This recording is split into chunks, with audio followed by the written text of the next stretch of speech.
Magandang hapon po sa inyong lahat. Ako po si Dr. Manuel Moniz, isa po akong adult pulmonologist na nagpa-practice dito sa Loma Medical Center. Tayo ay magdi-discuss ngayon tungkol sa tuberculosis. Ano ba ang tuberculosis? Ang tuberculosis ay infection na dulot ng bakterya na tinatawag natin na Mycobacterium tuberculosis. Ito ay karaniwang naapektuhan ng baga, kaya ang pinaka-common na sakit na pwede nating makuha ay ang pulmonary tuberculosis.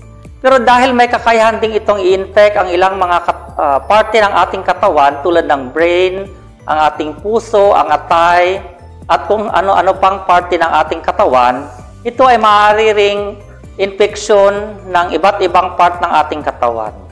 Ngayon, ang unang katanungan natin dito ay kung ano ba ang simptomas ng tuberculosis. Ang tuberculosis, lalo na ang pulmonary tuberculosis, ay may simptomas ng ubo na napakatagal o maabot ito ng mahigit na 2 linggo.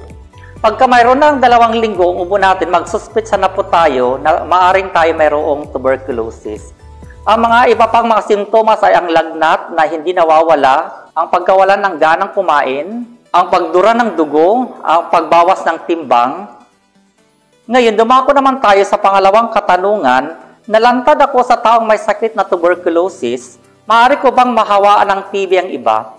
Nakadepende po ito sa kung gaano ang nag-infect sa ating katawan at kung nagkaroon po tayo ng active tuberculosis gaya ng mga nabanggit ko po kanina. Kung ang tao ngayon ay nagkaroon ng active na tuberculosis at may mga bakterya sa kanyang baga, maaaring ito ay may transmit niya through sa pag-ubo, sa pananalita, kahit sa paghatsing, kahit sa pagkanta. Paano ba natin maiwasan ang pagkalat ng tuberculosis?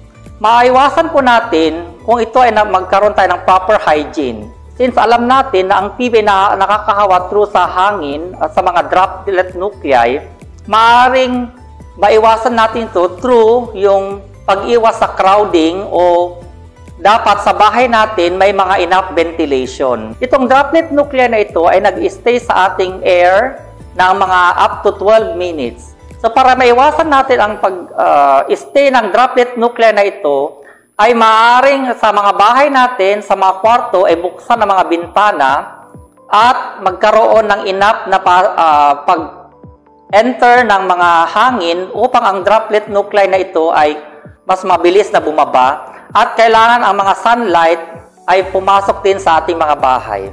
Paano natin magagamot ang tuberculosis?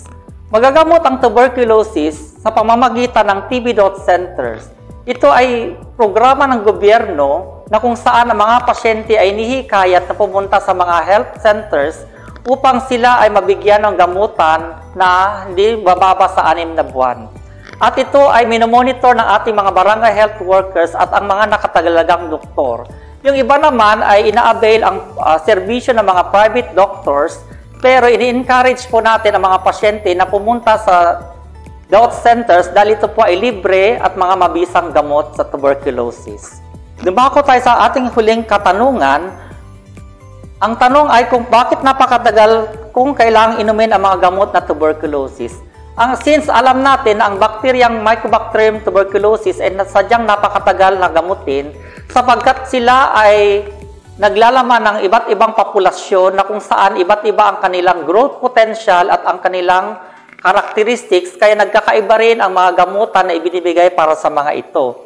Kaya ang gamutan ng tuberculosis ay hindi bumababa sa 6 na buwan pagka ito ay pulmonary, at kung ang sakit naman natin ay tinatawag na TB meningitis, umaabot pa ito ng up to 1 year.